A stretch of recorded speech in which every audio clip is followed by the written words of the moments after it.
Doing your own laundry for the first time is the closest thing we have to a modern-day rite of passage into adulthood. But what if nobody ever taught you how? Keep watching, as we're going to clear up once and for all where to put washing powder and laundry liquid in your machine.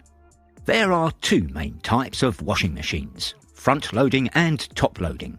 Front-loading machines are the most common here in the UK.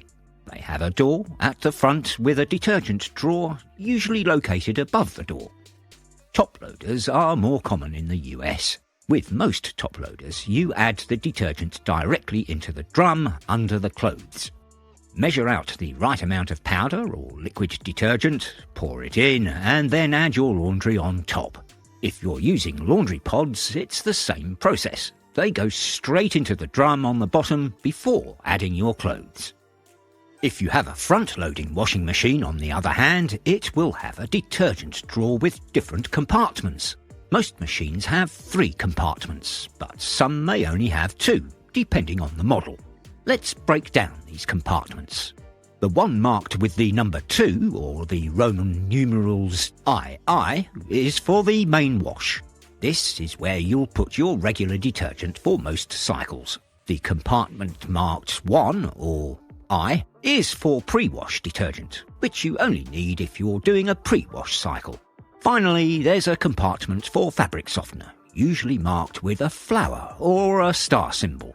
For washing powder, you'll want to put it in the main wash compartment. Again, that's the one marked II or 2. Measure out the correct amount, tip it in, and you're good to go. What about liquid detergent? Just like washing powder, liquid detergent usually goes in the main wash compartment on a front loader, but you can sometimes add it directly to the drum, especially for heavy stains. Just make sure you're following the product instructions. If you're using laundry pods, toss one directly into the drum with your clothes. No need to bother with the detergent drawer at all. Now, that wasn't too difficult, was it? I hope this video has helped. Don't forget to subscribe for more home care, laundry and washing machine tips. Thanks for watching.